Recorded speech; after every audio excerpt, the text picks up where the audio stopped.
You're with Julian on the Brown Note. I've got one job.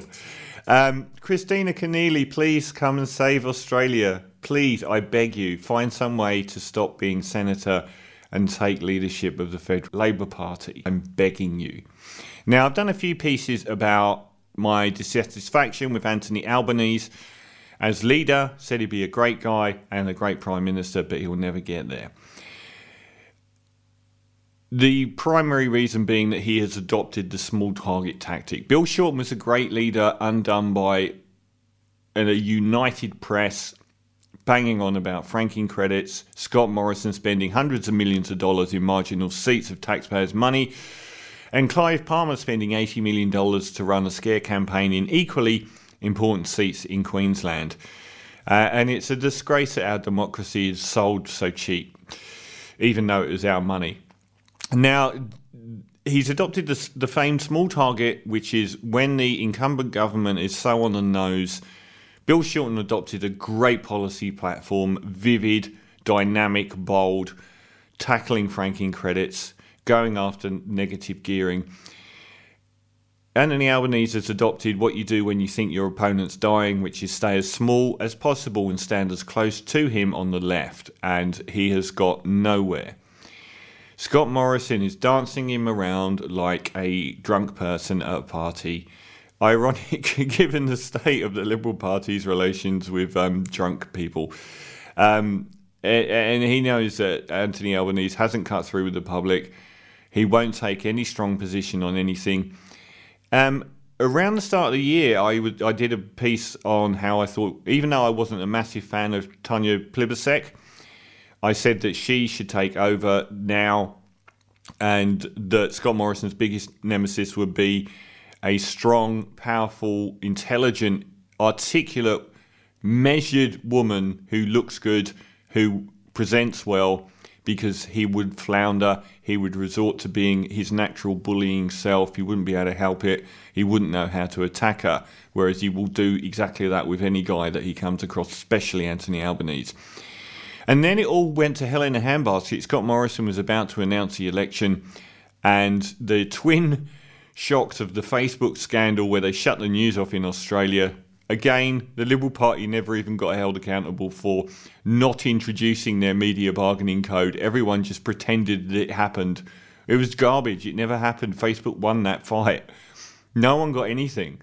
No, all of the deals were made overseas with other countries that had nothing to do with Australia's media bargaining code, which wasn't even put in place. And the other thing was the Brittany Higgins rape scandal. And I said at the time that was his end. I also put a piece on near Christmas saying about how Scott Morrison was on much thinner ice than everyone says he is, and how he was a scandal away.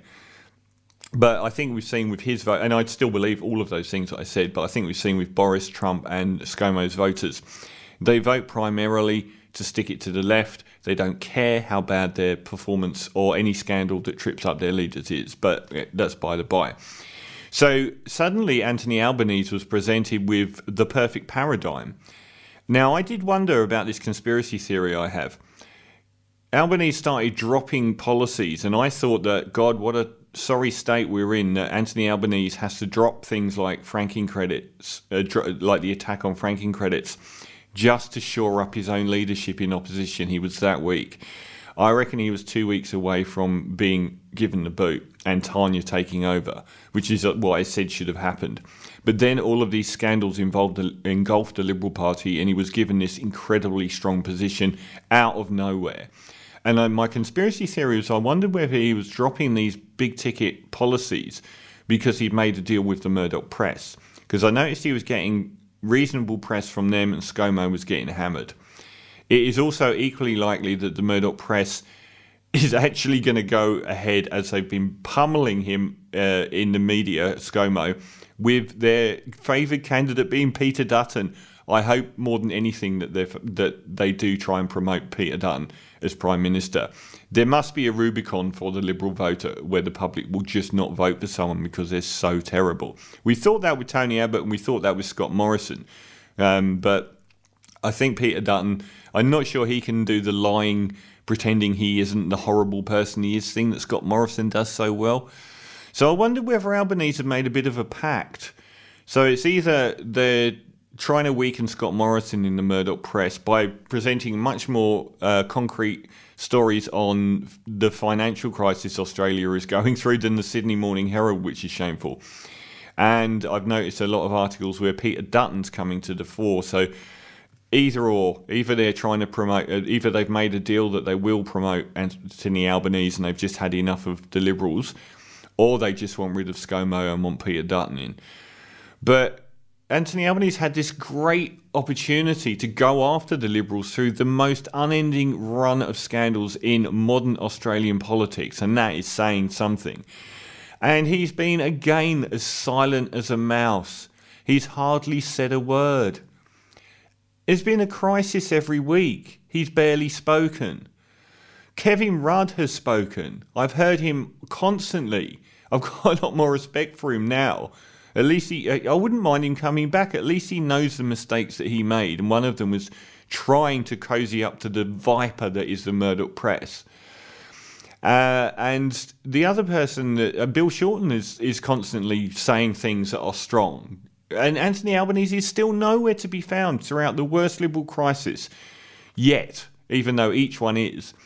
But the one person I'm seeing a lot of, and I really wish could become Labour Party, far above Tanya Plibersek, and that's including the fact that Senator Wong, Penny Wong's everyone's choice as the most capable politician in Australia, but she won't do it, apparently. And she's never looked close to. But obviously we would all choose her. But Kristina Keneally, she has it all. She was the Labour leader for a year in New South Wales when they were already crashing and burning, and you can't hold that against her. Labour were on the way out after a long time in government, and she was thrown in as a last gasp leader when there was nothing she could have done. And she was young then, 10 years, 12 years ago. She was like 30, in her 30s. She's just turned 50 now. She's got a lot more experience, but she cuts through so well. There's so much that she's got going for her. She looks great. She comes across so well. She's not the kind of person that has the baggage of a politician. She doesn't wear that insincerity. She comes across completely sincere in everything she says. She doesn't have any baggage that they can bash her with. She's very articulate, intelligent, so empathetic.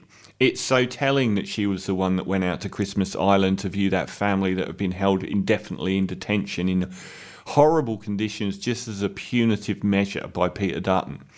Scott Morrison wouldn't know what to do with Kristina Keneally. She would run rings round him. She is the embodiment of what Australia needs, particularly in the aftermath of our incredible women problem here, in politics and outside of politics. She would cut through. She cuts through the news media so well. She seems sincere. She seems heartfelt. Every time I look at Scott Morrison and I see those lying eyes and that smug, arrogant smirk, she is the polar opposite of him, and he wouldn't know how to fight her. So please, for the love of God, Kristina Keneally, can you find a way to lead the Federal Labour Party? I'm begging you. And if not, you have to get Tanya in, because even given the amount of open goals that Anthony Albanese, he is still not stepping up to the plate.